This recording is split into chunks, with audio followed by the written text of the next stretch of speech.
Hello everyone.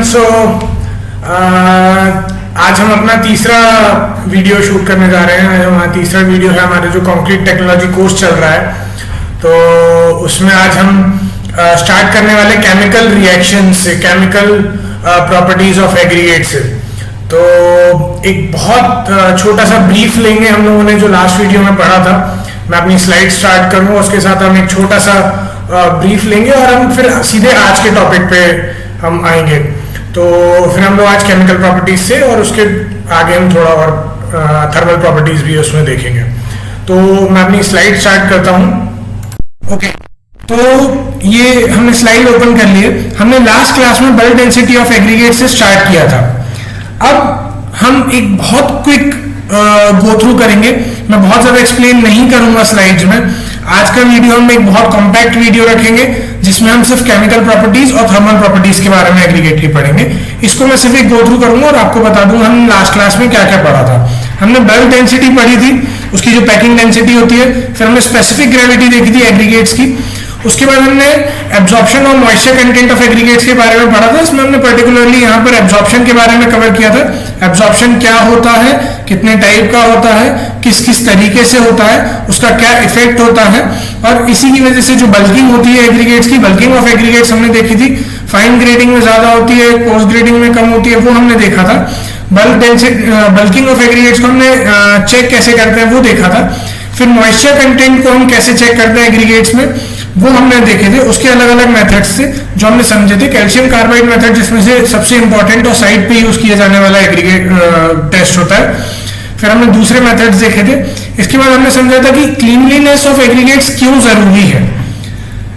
इसके बाद हमने इसको टेस्ट समझा था जो इसके लिए टेस्ट होता है, और इसके बाद हमने साउंडनेस ऑफ एग्रीगेट देखा था। ये हमारी लास्ट क्लास तक था। आज हम पढ़ेंगे अल्कली एग्रीगेट रिएक्शन। ये एक केमिकल प्रॉपर्टी है एग्रीगेट की। गाइस, बहुत सालों तक ऐसा समझा जाता रहा कि एग्रीगेट जो होता है वो एक नॉन रिएक्टिव मटेरियल होता है। मतलब पत्थर है, स्टोन है, रॉक का पीस है, तो aggregate it can not be reactive. ऐसा समझा जाता था कि वो केमिकली इनएक्टिव होगा। लेकिन जब बहुत सारे स्ट्रक्चर्स फेलियर हुए और उनमें रिसर्च की गई बहुत, तो मालूम चला कि एग्रीगेट भी रिएक्शन कर सकता है।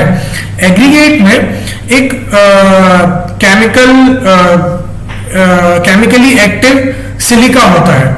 अगर उसमें एक्टिव सिलिका प्रेजेंट है तो वो सीमेंट का पेस्ट के साथ, जो सीमेंट में जो अल्कली प्रेजेंट होती है यानी कि सोडियम ऑक्साइड या पोटेशियम ऑक्साइड, उनके साथ रिएक्शन कर जाता है। तो ये कैसे खतरनाक हो सकता है इसको हम अभी एक ब्रीफ में देखते हैं, फिर हम इसमें पढ़ेंगे कि ये क्या कहते हैं। आप एक इमेजिन कीजिए कि ये कंक्रीट का एक पीस है, एक क्यूब है, जिसमें कि सीमेंट और एग्रीगेट का बॉन्ड, सीमेंट पेस्ट और एग्रीगेट का बॉन्ड बहुत अच्छा है, लेकिन इसमें एक्टिव सिलिका प्रेजेंट है एग्रीगेट में, और सीमेंट पेस्ट है, और सीमेंट में अल्कली प्रेजेंट होती है। इसमें सारी टेम्परेचर कंडीशंस और अच्छी हैं और मॉइस्चर भी अच्छे से अवेलेबल है। उस केस में अगर एक्टिव सिलिका और सीमेंट पेस्ट की अल्कली रिएक्शन कर जाती है, उस रिएक्शन से एक अल्कली सिलिकेट जेल बनता है। एक जेल टाइप स्ट्रक्चर बन जाता है उनके आपस के बीच में, अल्कली और सिलिकेट जेल बनता है। ये सिलिकेट जेल जो होता है ये फूलता है, स्वेलिंग होती है इसकी। जब ये स्वेलिंग होगी और कॉम्पैक्टली ये टाइटली पैक्ड है, और जब ये स्वेलिंग होना स्टार्ट होती है इस जेल की, तो ये इसके ऊपर एक ऑस्मोटिक प्रेशर लगाता है, इसको पुश करता है, जिसके कारण से एक पैटर्न में क्रैक्स बनना चालू होते हैं। जब वो पैटर्न में क्रैक्स बनेंगे तो डेफिनेटली वो कंक्रीट को नुकसान पहुंचाएंगे, और क्योंकि ये क्रैक्स आ चुके हैं तो इस वजह से ये दूसरे और भी नुकसान, अब और नुकसान के लिए मतलब वल्नरेबल हो जाएगा, इसमें और भी नुकसान अब आसानी से हो सकते हैं। अब अगर मान लीजिए कि जो सेक्शन है, जो हमारा एलिमेंट है, बीम है या कॉलम है या स्लैब है या कोई भी चीज है, अगर इस कंडीशन में वो सेक्शन बहुत थिन है, बहुत पतला है, उसमें कंक्रीट कवर बहुत कम है, रीइंफोर्समेंट है और सीधा है, और इस केस में अगर रिएक्शन हो गई तो इस केस में रिएक्शन से सीधे क्रैक क्या होगा, बाहर आ जाएगा। रीइंफोर्समेंट ओपन हो जाएगा एयर से, बहुत सारी चीजें उसमें हो सकती हैं। तो ये अल्टीमेटली डिटोरिएट कर देगा, उसकी ड्यूरेबिलिटी को खत्म कर देगा, उसकी स्ट्रेंथ को खत्म कर देगा। तो ये इतना डेंजरस हो सकती है अल्कली एग्रीगेट रिएक्शन। अब अगर मैं आपको बेसिकली बताऊं तो इसके क्या क्या तरीके हैं, हम इसको कैसे वो कर सकते हैं कि हम इसको आगे पढ़ेंगे भी, हर चीज नोट्स में भी है, मैं सिर्फ आपको एक बेसिक पहले समझा रहा हूँ, एक्सप्लेन कर रहा हूँ, फिर उसको हम आगे भी समझेंगे।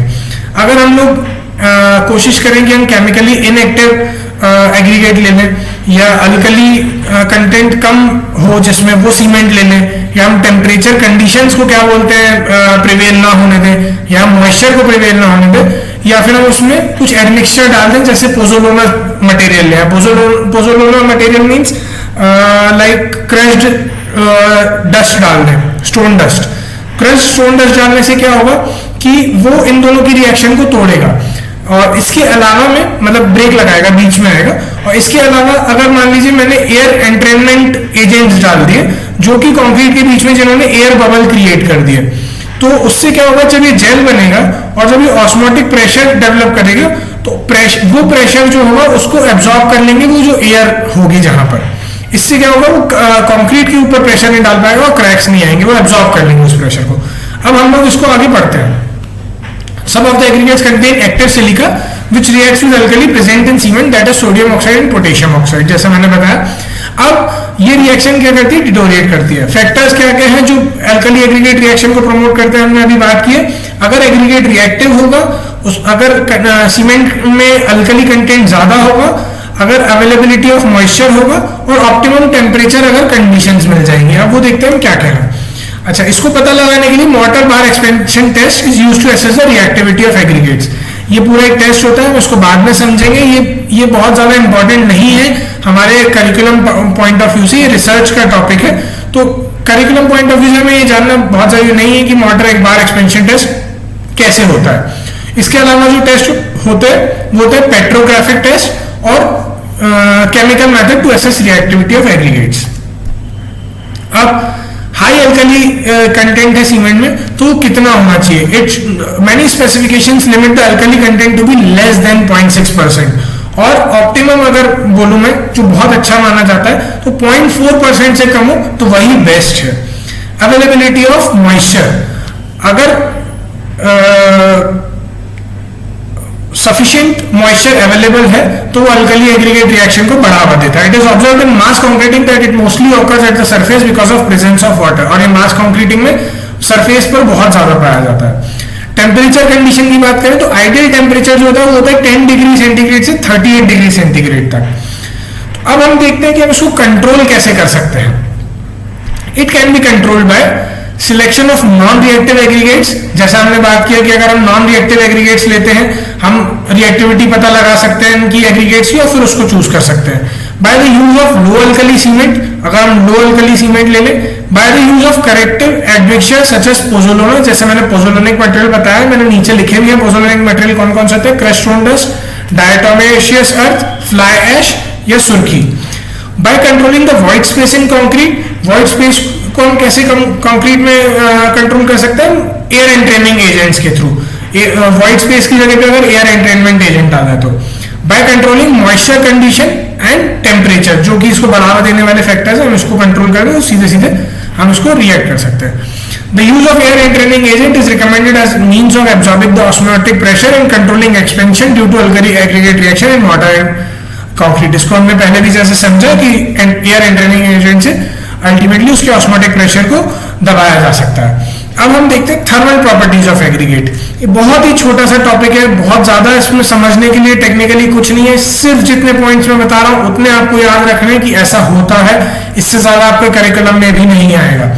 हमें इसमें जो 3 सिग्निफिकेंट प्रॉपर्टी समझनी है वो है coefficient of expansion, specific heat और थर्मल कंडक्टिविटी। हम इनकी डिटेल्स में नहीं जाएंगे, हमें सिर्फ इतना समझने की जरूरत है कि इसमें स्पेसिफिक हीट और कंडक्टिविटी ये मास कंक्रीटिंग में इंपॉर्टेंट होती है।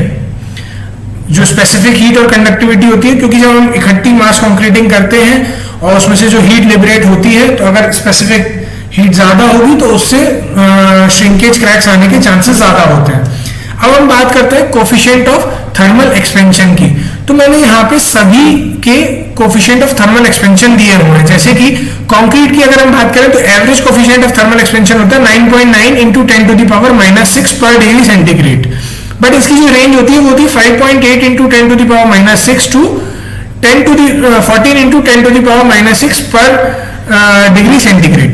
अब हमने हाइड्रेटेड सीमेंट पेस्ट की अगर हम देखें, मॉर्टार की अगर हम देखें और कॉमन रॉक की अगर हम लोग देखेंगे, तो जब हम इसमें एग्रीगेट का मतलब है कॉमन रॉक, एग्रीगेट की हम बात करेंगे तो इसमें होती है 0.9 इंटू 10⁻⁻6 पर डिग्री सेंटीग्रेड से 16 इंटू 10⁻⁻6 पर डिग्री सेंटीग्रेड। तो अब अगर हम इसमें देखें, बहुत इंपॉर्टेंट चीज जो है कि कॉमन रॉक यानी कि एग्रीगेट का जो कोफिशिएंट ऑफ एक्सपेंशन है, कोफिशिएंट ऑफ एक्सपेंशन जो है वो हायर रेंज पे, यानी हायर रेंज मतलब अपर रेंज जो है 16 इंटू 10⁻⁻6 पर डिग्री सेंटीग्रेड, ये हायर रेंज जो है वो सीमेंट का और कंक्रीट के हायर रेंज से कहीं ना कहीं मैच कर रही है, उस रेंज में आ रही है। इसका मतलब हायर रेंज के जो एग्रीगेट्स होते हैं, जिन एग्रीगेट्स का हायर रेंज में होता है कोफिशिएंट ऑफ एक्सपेंशन, वो तो इनके साथ अच्छे से मैचअप कर जाता है, सीमेंट पेस्ट के साथ भी और कंक्रीट के साथ भी। लेकिन अगर हम लोअर रेंज की बात करें तो एग्रीगेट का लोअर रेंज जा रहा है 0.9 इंटू 10⁻⁻6 पर डिग्री सेंटीग्रेड, जबकि सीमेंट का और कंक्रीट का लोअर रेंज जो जा रहा है वो जा रहा है 7.9 इंटू 10⁻�6 पर डिग्री सेंटीग्रेड, और कंक्रीट का है 5.8 इंटू 10⁻6 पर degree centigrade, which is very very different from aggregate.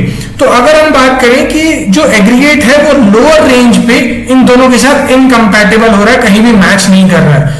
अगर लोअर रेंज का एग्रीगेट यूज किया गया है तो गाइस वो कंक्रीट और सीमेंट पेस्ट के साथ मैचअप नहीं कर पाएगा। अगर डिफरेंट टेम्परेचर उसके ऊपर पड़ा, अगर कंक्रीट को डिफरेंट टेम्परेचर अंडरगो करना पड़ा उस सिचुएशन को, या उस कंडीशन में, या उस लोकेशन पर अगर डिफरेंट टेम्परेचर है, तो उस केस में एग्रीगेट का थर्मल एक्सपेंशन अलग होगा और कंक्रीट और पेस्ट का थर्मल एक्सपेंशन अलग होगा।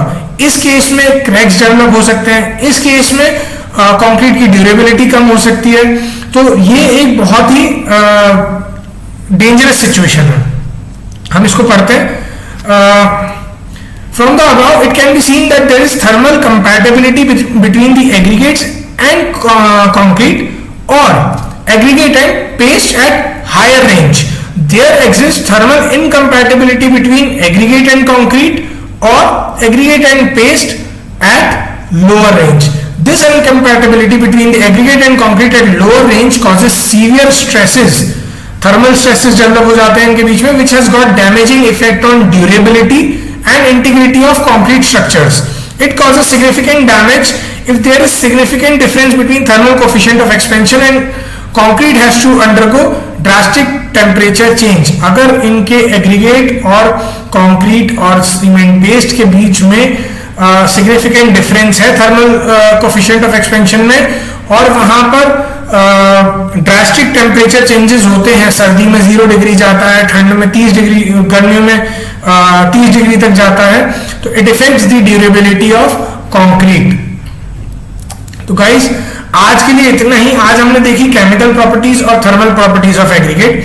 आज हमने एक बहुत छोटा सा वीडियो बनाया है। उसका रीजन यही है कि हम जो नेक्स्ट टॉपिक पढ़ने जा रहे हैं हमें उसकी बहुत डिटेल स्टडी करनी है, हमें भी बहुत अच्छे से समझना है, आपको भी बहुत अच्छे से समझना है। तो आज आगे हम देखेंगे ग्रेडिंग और एग्रीगेट की टेस्टिंग और सब चीजें। तो इसके लिए आज हमने एक छोटा सा ही वीडियो बनाया है। होप आपको समझ में आ रहा होगा अच्छे से। अगर आपको नहीं आ रहा है, आप कोई फीडबैक देना चाहते हैं, अच्छी बुरी कैसी भी, वो आप कमेंट कर सकते हैं। वीडियो को लाइक कीजिए, सब्सक्राइब कीजिए मेरे चैनल को, और वीडियो को ज्यादा से ज्यादा शेयर कीजिए, अपने दोस्तों में भी शेयर कीजिए। अगर आपको ये नोट्स चाहिए, आपको लगता है कि ये इंपॉर्टेंट है आपके लिए नोट्स, तो आप मुझे पर्सनली मेल कीजिए या व्हाट्सएप कीजिए। मेरा नंबर फर्स्ट वीडियो में, फर्स्ट स्लाइड में कॉन्टैक्ट डिटेल सारी दी हुई है। और जो भी फीडबैक हो प्लीज मुझे बताइए, ताकि मैं और इम्प्रूव करके आपको आपके साथ में शेयर कर सकूं। Thank you.